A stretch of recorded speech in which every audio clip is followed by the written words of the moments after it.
Hello everybody and welcome to the mid-year, I don't know what we were gonna call this now, review tag I guess.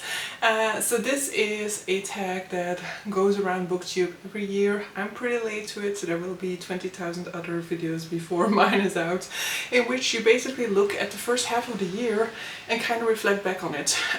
This is kind of intended to be a moment of reflection, to look at what you've already achieved throughout the year and what you still want to accomplish. It's a moment to maybe have a little bit of a scare about how little you've accomplished, but maybe also a time to just see where things have shifted in your priorities.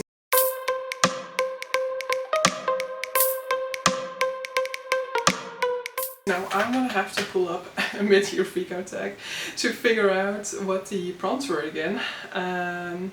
Because in order to make this as low effort as possible for myself, I have not done any research for this, because that would just make me procrastinate. Okay, I have one that has the questions in the description box. So I do believe that the original creator of this apparently is no longer online, so I also don't have that information in the description box for it, but I will have the questions down there. So the first question is, best book you've read so far in 2025, which is an easy one for me. The first book that popped to mind when I heard this question is Her Majesty's Royal Coven. So this is the first book in the series by Juno Dawson, and I was sucked away by this book, so engrossed, so invested. I love the themes of it, I love the messaging of it. I was hooked all the way through, and I think it resolved in an interesting way while already putting some plot points out there for the second book. So yeah, I mean, I love this book and I'm so happy that I got to read it. So in Her Majesty's Royal Coven, we're basically looking at 4 friends who are witches, and this is a society in which like mainly women are have magical powers, and they are much stronger than men. They are kind of hiding from mundane society. Mundanes don't really know about the existence of witches, and they kind of live separate from one another. But in the past, there has been a prophecy that was made about a child that would kind of upset the whole balance of witchdom, and that would basically mean the downfall of, I'm not entirely sure anymore, of witchdom in general, or whether it was specifically of Her Majesty's Royal Coven, which is basically a magical institution. But basically they think that they've now found this solid child, and this solid child is basically a lost child that is heavily traumatized, and because of the experience of one of these friends, she is basically left in charge of this kid. Now the problem is, prophecy is involved, and when prophecy is involved, there's always the question of, is prophecy steering the events, or is prophecy just documenting the events? And people definitely act upon having heard the prophecies in ways that can potentially lead to the prophecy being fulfilled. So we get a rift between this group of friends, but I loved following this group of friends because they are women in their 30s, I believe they all are, and so they have life experiences. They live in a very different time of life than most witches that we follow in a lot of like everyday media. You know, I think I mean, it's definitely changing a lot, but there's definitely sort of like a decade in which, you know, we're always following like the young female witches coming into their powers, and these are definitely women who control their powers, who know their limits, who know what they're capable of. And I love seeing that represented, but also love seeing the friendships, but also the tensions that exist between friends over things that maybe have not been said before, or things that you did not know about one another before. This book has trans representation, and I think the representation and the sort of like role of transgender people within society is very much at the forefront of especially this first book, and I loved what was done with that. So yeah, I loved Her Majesty's Royal Coven. I have also since read the second one, which I enjoyed a teensy tiny little bit less, but you know, I am very much eager to dive into book 3 whenever I have the opportunity to go into that one. Next question. Best sequel you've read so far in 2025. So then I'll have to go and check my statistics for the first half of 2025, because that's of course, first of all, always going to be the difficulty here, is when you're not filming this at the exact correct time. But even if I were filming this, I'm sure that I would have to have looked back at the time period to know especially like exactly what was involved, because, you know, I don't have as good of a memory to know exactly what I read in 2025 versus what I maybe have read in December 2024. But so, I have 43 books that I read in that time period, and let's see whether there is any sequel that I read. I mean, there's definitely a sequel that I read, I see it already now, and that is most likely going to be my answer to this question. Yeah, that is it. I don't have that book right here with me. Because I didn't prepare, as I told you guys, and I probably do have to at some point go and find some books for this video, but because I do have the third book in the series lying here, this can represent the second book in the series, and that will be The Wall of Storms by Ken Liu. So this is the second book in the Dandelion Dynasty.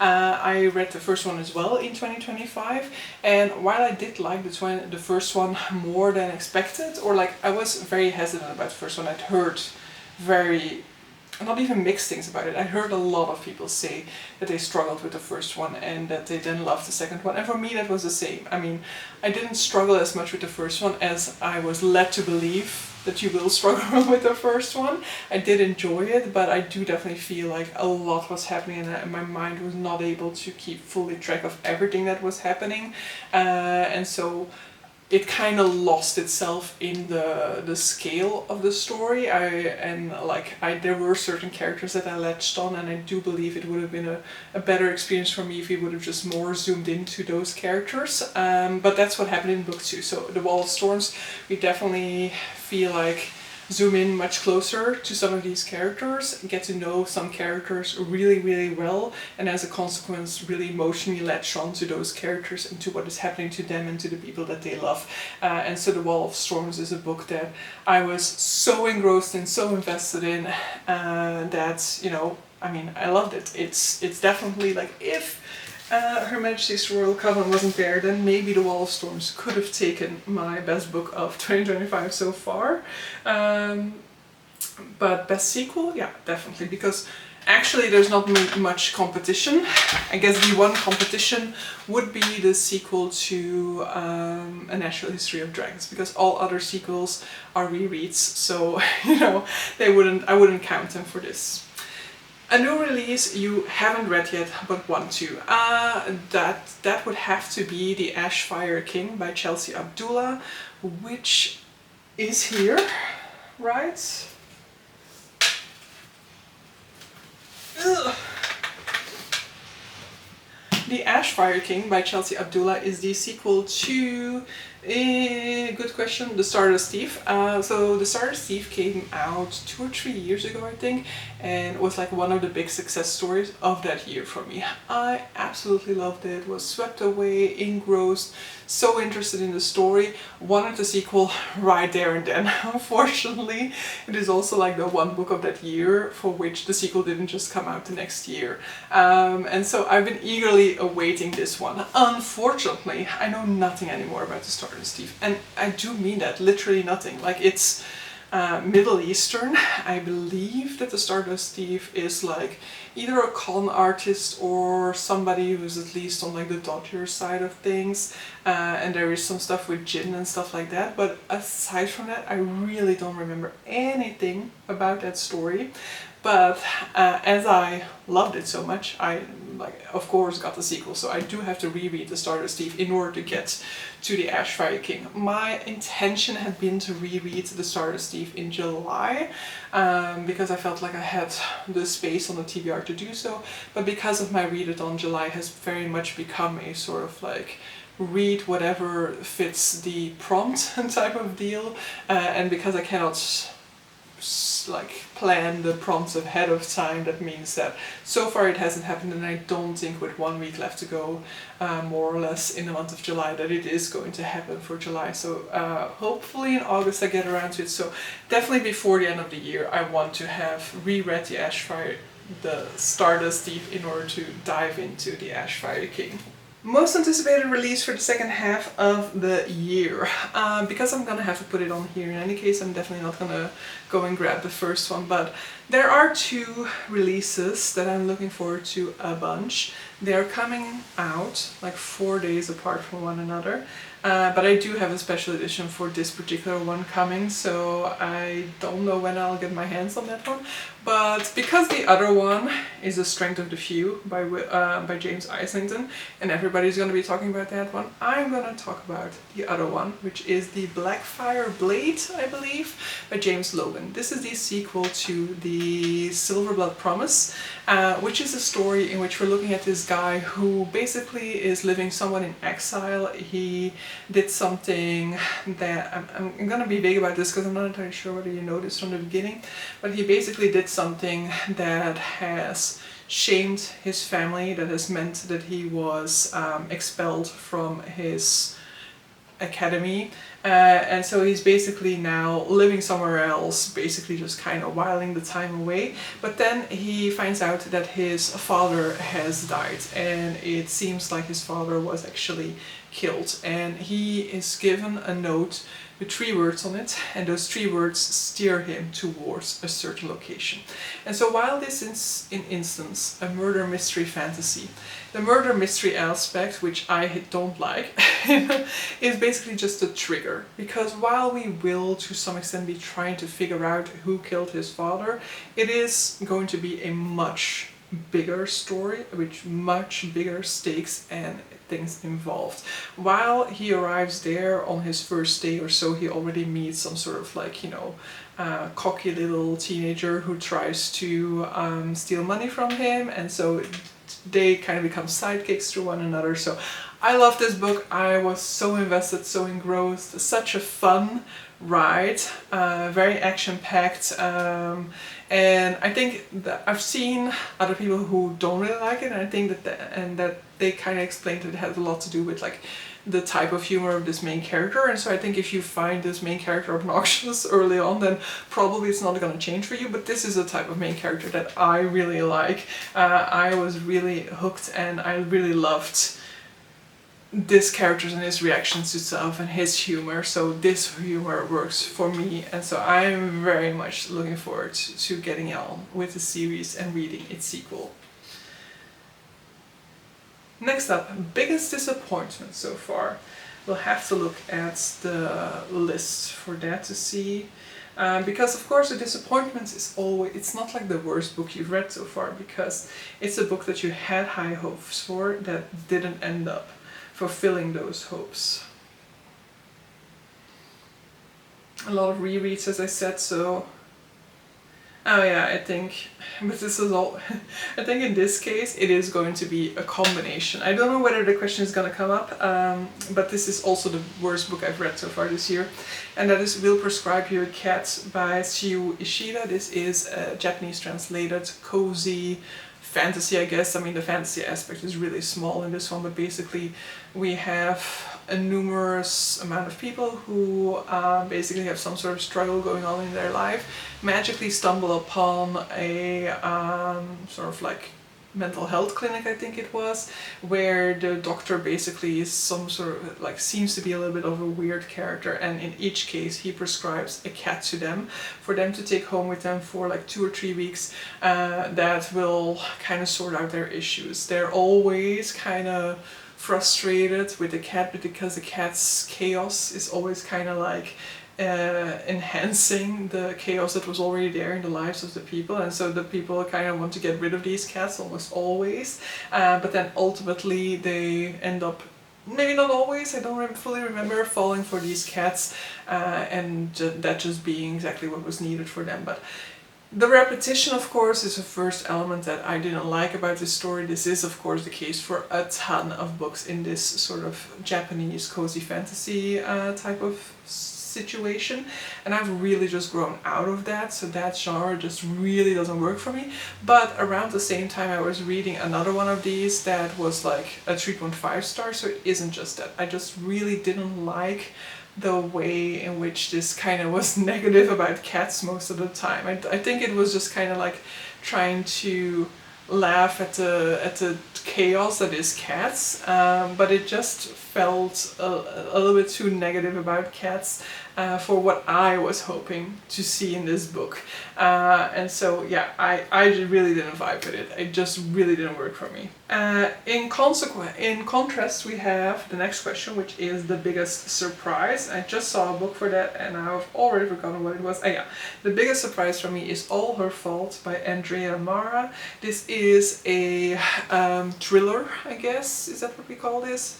A thriller by an Irish author, and I don't like thrillers, and I have had more negative experience with Irish books than positive ones. But this one I gave 4.25 stars to. I really liked. I still remember, which with my horrible memory is a surprise as well. But so this is a book about a woman who one day goes to her son's school to pick him up and he's not there.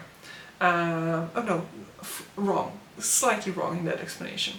This is about a woman who makes an arrangement with the mother of her son's friends for her son to stay over at her place after school.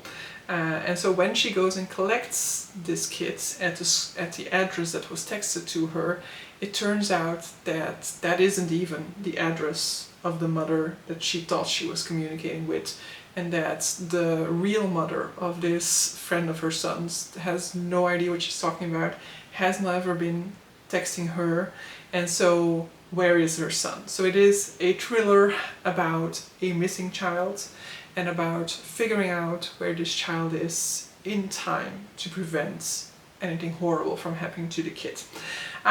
Really well done. I really enjoyed it. I was really hooked for it, and I was kind of fearing at some point that the second half of the book wasn't going to be as interesting to me as it ended up being, but I did end up enjoying that one a whole lot, and it had a lot of twists in that second half of the story that I thought really worked very well. I think some people really see them coming, and in hindsight about some of them I was kind of like, oh, how did I not see that coming?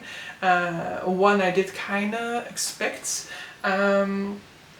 but that's just because I'm always expecting the unexpected, I guess, in my books. But yes, I really enjoyed this one a whole lot, and I almost never read this genre anymore. And the only reason I read it was because a colleague heard me say that I didn't like detective stories and that I didn't like Irish authors, and so she had to trust this all upon me and be like, you are reading this and this is going to change your mind, and it did. So kudos on her. Favorite new author? I mean, that is difficult for me to say. I don't know whether there's any author that I've read enough of in the meantime for me to be like, ah yeah, this is now added to my new favorite author type of arsenal. Of course, there are hopefuls now, like Juno Dawson, the author of Her Majesty's Royal Coven. The fact that that is a 5-star read immediately makes this into a potential new favorite author. In the meantime, I've read the sequel, which I also gave like 4.5 or something like that, so there is definitely huge potential there, but even then I would say that like I need to read more than just this one series to make that decision. Nelly Okorafor, I also had a really good experience with her, Death of the Author, and I have previously read one novella of hers, and so it's another author that I do want to try out more of to see. But aside from that, I don't think there's anybody who I've read enough of and enough of different things from to be able to make that claim that they are a new favorite author. Another new sort of like author by author is Emily Tesh. But to some extent we can say that she was already dead, because I had previously read one book by her, she has published another one now, and I immediately bought that one, but that one was also a success. I didn't like it as much as I liked her first book, but it was a success, so future Emily Tesh books I will definitely also be picking up and giving it a go. Next up, newest fictional crush. Now, this question every single time. I don't crush on fictional characters. There are definitely some that I'm like, oh, this is like boyfriend goals, I guess, or something like that. And I don't know that I have anybody of who I feel that passionately to make these claims for this first half of the year. Nah. Now, this is just a question that doesn't really work for me, but maybe I should just one day like remove from it. For my version of the tag at least. Newest favorite character. Oh.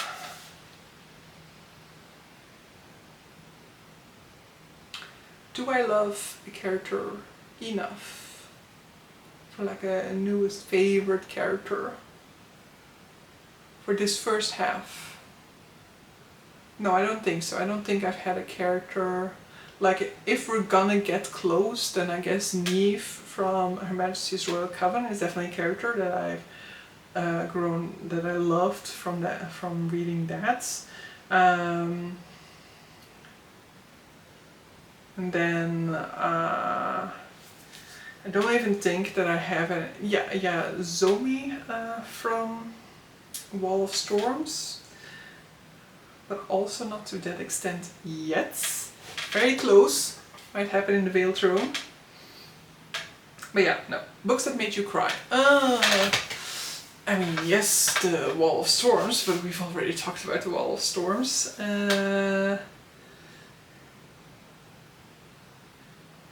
I don't know whether I've read anything that emotional. Kitty will probably kill me because I did read Robin Hobb in that period, but I don't think I had any emotional. I don't think it was all that emotional. I think. So no, I don't think there's anything that made me cry. I also am, like, I'm super prone to cry with visual media, so with movies or TV shows, but with books it happens, it definitely happens, but it's less frequent that I cry with that. Next, a book that made you happy.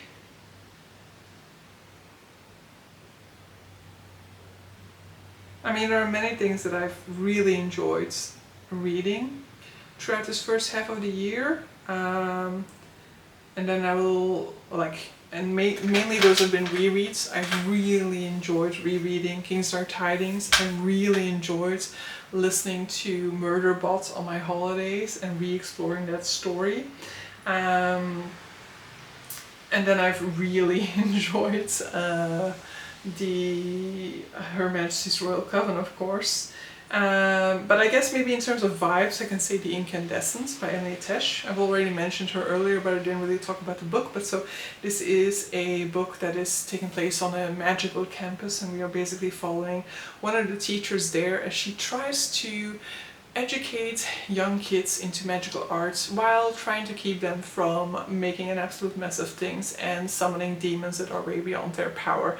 I loved the sort of like academia vibes of that. I loved the autumnness of that because I am very much an autumn person. I'm already very much looking forward to returning to the autumn season and to colder times, and so this very much felt a little bit like a warm blanket to accompany the warm blanket that was the heat that I was experiencing at that point in time, but it felt like what I was craving for in terms of the seasonal vibes in a season that is personally not my favorite. Most beautiful book you've bought so far this year or received? I mean, I do have to give it to a book that I've just received because that is absolutely gorgeous. But there are multiple because the illustrator that does the front of this is now my favorite illustrator. He does the illustrations for, like, he did the front cover of the Silver Blood Promise, which I've mentioned earlier within this video, and so I love his illustrations. He did the front cover of A Song of Legends Lost, which is also a Sonic edition. But if I'm going to be a little bit lazy, I'm going to mention one that I've just received that is also coming from him, that have, aside from a beautiful front illustration by him, gorgeous sprayed edges that I do think I like a little bit more than I like the ones for A Song of Legends Lost. And that is Magician by Raymond E. Feist, first book in the Rift War saga. I love this illustration at the front of it. I think it is absolutely gorgeous, but look at this sprayed edge. It has temples here, I mean, it is gorgeous. I hope I love this book.